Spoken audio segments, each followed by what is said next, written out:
Hello, and welcome back to Bedtime Stories with Vice Vice Baby, where we will continue the Yellow Fairy book. Story 4 In the Land of Souls.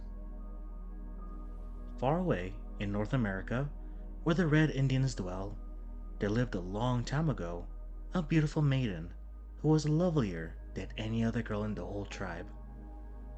Many of the young braves sought her in marriage, but she would listen to one only, a handsome chief who had taken her fancy some years before. So they were to be married, and great rejoicings were made, and the two looked forward to a long life of happiness together. When the very night before the wedding feast, a sudden illness seized the girl, and without a word to her friends who were weeping round her, she passed silently away. The heart of her lover had been set upon her, and the thought of her remained with him day and night. He put aside his bow and went neither to fight nor to hunt, but from sunrise to sunset he sat by the place where she had laid, thinking of his happiness that was buried there. At last, after many days, a light seemed to come to him out of the darkness. He remembered having heard from the old people of the tribe that there was a path that led to the land of souls, that if you sought carefully, you could find it. So, the next morning he got up early and put some food in his pouch and slung an extra skin over his shoulders, for he knew not how long his journey would take, nor what sort of country he would have to go through. Only one thing he knew, that if the path was there, he would find it. At first he was puzzled, as there seemed no reason he should go in one direction more than the other. Then, all at once, he thought he had heard one of the old men say that the land of souls lay on the south. And so, filled with new hope and courage, he set his face southwards. For many miles, the country looked the same as it did round his own home. The forests, the hills, and the rivers all seemed exactly like the ones he had left.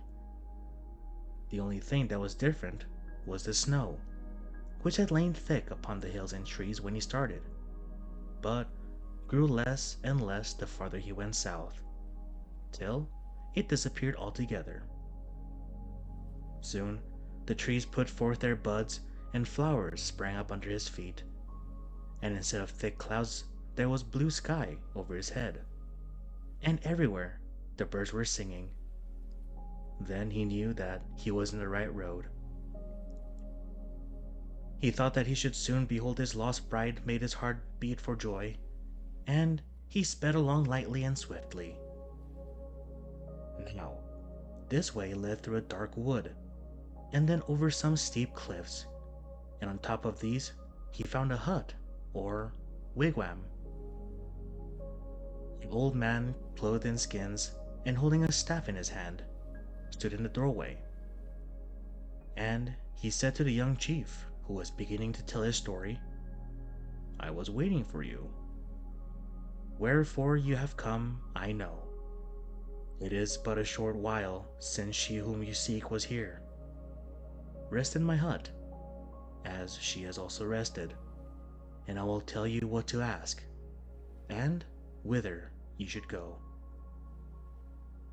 On hearing these words, the young man entered the hut, but his heart was too eager within him to suffer him to rest. And when he arose, the old man rose too, and stood with him at the door. "Look," he said, "at the water which lies far out yonder, and the plains which stretch beyond. That is the land of souls, but no man enters it without leaving his body behind him. So, lay down your body here, your bow and arrows, your skin and your dog. They shall be kept for you safely." Then he turned away, and the young chief, light as air, seemed hardly to touch the ground. And as he flew along, the scents grew sweeter and the flowers more beautiful, while the animals rubbed their noses against him instead of hiding as he approached, and the birds circled round him, and fishes lifted up their heads and looked as he went by. Very soon, he noticed with wonder that neither rocks nor trees barred his path. He passed through them without knowing it, for indeed, there were not rocks and trees at all, but only the souls of them, for this was the land of shadows. So he went on with winged feet till he came to the shores of a great lake, with a lovely island in the middle of it, while on the bank of the lake was a canoe of glittering stone, and in the canoe were two shining paddles. The chief jumped straight into the canoe, and seizing the paddles pushed off from the shore, when to his joy and wonder he saw following him in another canoe exactly like his own, the maiden for whose sake he had made a long journey. But they could not touch each other, for between them rolled great waves, which looked as if they would sink the boats, yet never did. And the young man and the maiden shrank with fear, for down in the depths of the water they saw the bones of those who had died before, and in the waves themselves men and women were struggling, and but few passed over. Only the children had no fear, and reached the other side in safety. Still, though the chief and the young girl quailed in terror at these horrible sights and sounds, no harm came to them, for their lives had been free from evil, and the Master of Life said that no evil should happen unto them. So they reached unhurt to the shore of the happy island, and wandered through the flowery fields and by the banks of rushing streams, and they knew not hunger nor thirst, neither cold nor heat. The air fed them and the sun warmed them, and they forgot the dead, for they saw no graves, and the young man's thought turned not to wars, neither to the hunting of animals. And gladly would these two have walked thus forever. But the murmur of the wind he heard the Master of Life saying to him, "Return whither you came, for I have work for you to do, and your people need you, and for many years you shall rule over them.